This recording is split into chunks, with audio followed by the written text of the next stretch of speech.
Primeiro, o sentido da meritocracia como uma ferramenta de valorização dos profissionais da educação.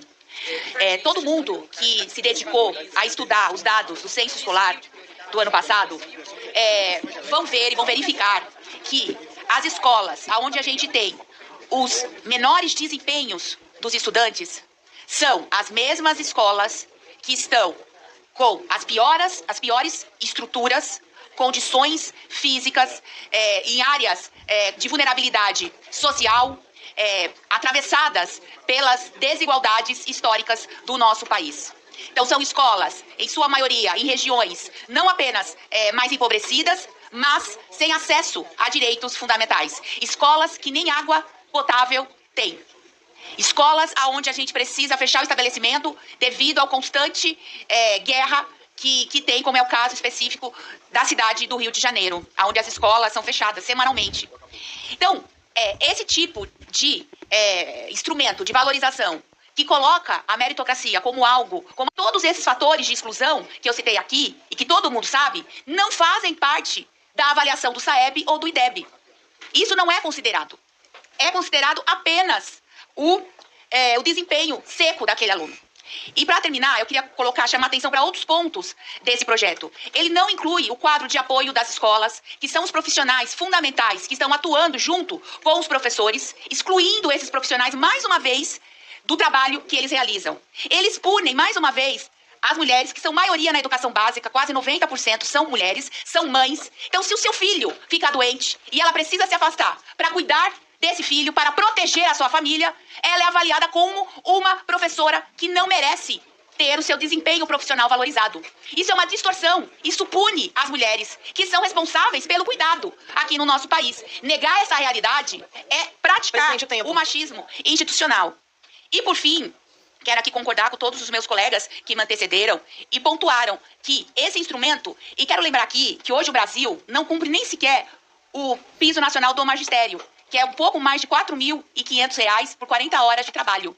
Então, a gente precisa sanar essas questões, a gente precisa dar condições iguais para que, de fato, a gente possa pensar numa perspectiva diferente que não combater, de fato, as nossas desigualdades. Então, o projeto precisa ser revisitado. Muito obrigada. Se trata de meritocracia. E quando a gente fala de estudo, de carreira, de benefício ou de qualquer outra coisa, sempre tem que estar a palavra meritocracia ligado a isso. Então, por ser um projeto meritório, ele também é um projeto de incentivo. Incentivo para o professor se preparar melhor. Quero fazer algumas ponderações aqui sobre esse projeto, na mesma linha do deputado Pedro Kizai. Falar de meritocracia no nosso país, um país com profundas desigualdades, é extremamente cruel. E impor premiações que vão categorizar escolas, estudantes, é aprofundar essas desigualdades já existentes. Primeiro, esse tipo de premiação não leva em conta as diferentes instituições, em diferentes contextos, escolas que estão, por exemplo, em áreas vulneráveis, como as áreas em que eu já tive que dar aula. Venho de uma região extremamente fria, onde chove muito, escolas onde não tem quadra coberta, não tem uma estrutura que garanta o mínimo de conforto para os estudantes. Já tive que ver estudante fazendo prova com a mão roxa tremendo porque não conseguia segurar uma caneta de tanto frio que estava sentindo. Então, como é que a gente simplesmente impõe uma avaliação que vai categorizar e promover uma competitividade que aprofunda essas desigualdades que já existem? Então, uma primeira coisa que a gente percebe é como os recursos investidos na educação,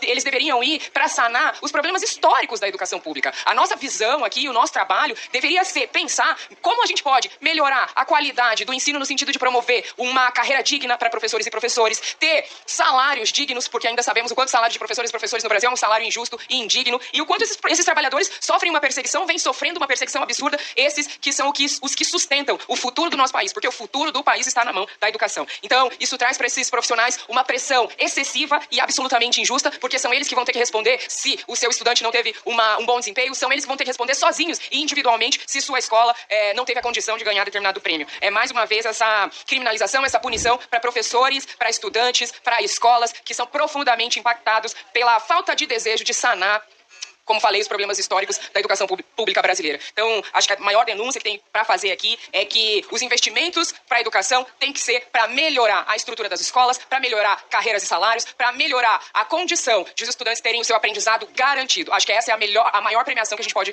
trazer para as escolas. Primeiro, o sentido da meritocracia como uma ferramenta de valorização dos profissionais da educação. Todo mundo que se dedicou a estudar os dados do censo escolar do ano passado vão ver e vão verificar que as escolas onde a gente tem os menores desempenhos dos estudantes são as mesmas escolas que estão com as piores estruturas, condições físicas, em áreas de vulnerabilidade social, atravessadas pelas desigualdades históricas do nosso país. Então, são escolas, em sua maioria, em regiões não apenas mais empobrecidas, mas sem acesso a direitos fundamentais. Escolas que nem água potável têm.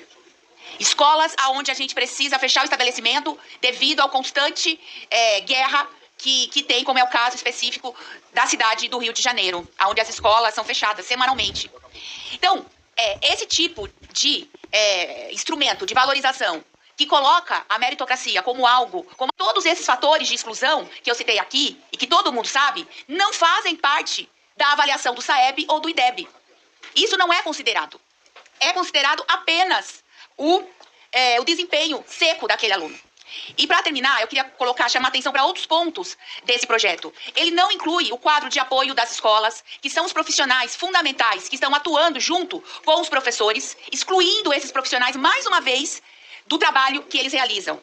Eles punem, mais uma vez, as mulheres, que são maioria na educação básica, quase 90% são mulheres, são mães. Então, se o seu filho fica doente e ela precisa se afastar para cuidar desse filho, para proteger a sua família, ela é avaliada como uma professora que não merece ter o seu desempenho profissional valorizado.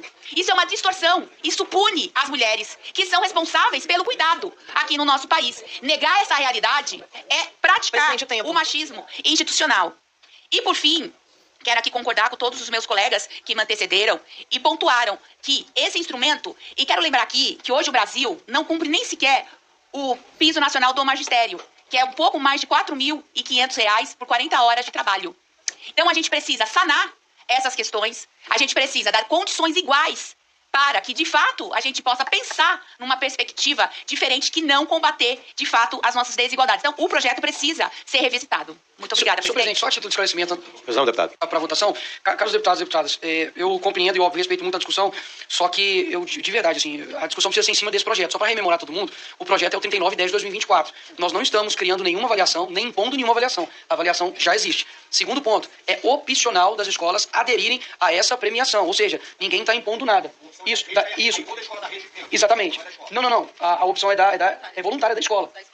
Não, a opção é da escola, tá? O artigo 1º, quer dizer, o parágrafo 1º do artigo 1º diz: a premiação depende de prévia adesão voluntária por parte da rede municipal ou estadual da qual os estudantes avaliados façam parte. Não é da escola, é da rede. E esse é um detalhe importante. Quando a rede adere, todas as escolas estão nele, todas as escolas serão ranqueadas, todas as escolas serão expostas. Isso é um problema. Segundo o deputado Nicolas, no projeto, aqui eu não identifiquei o parágrafo, diz que apenas um diretor, né? E se tiver diretor geral, diretor adjunto, coordenador pedagógico, só um dos 3 vai receber a premiação. Não são os diretores, os coordenadores. Então a adesão é da rede e é um apenas para isso. Só pra gente localizar do que eu li do texto. Né? E não tem substitutivo, tô imaginando que seja esse.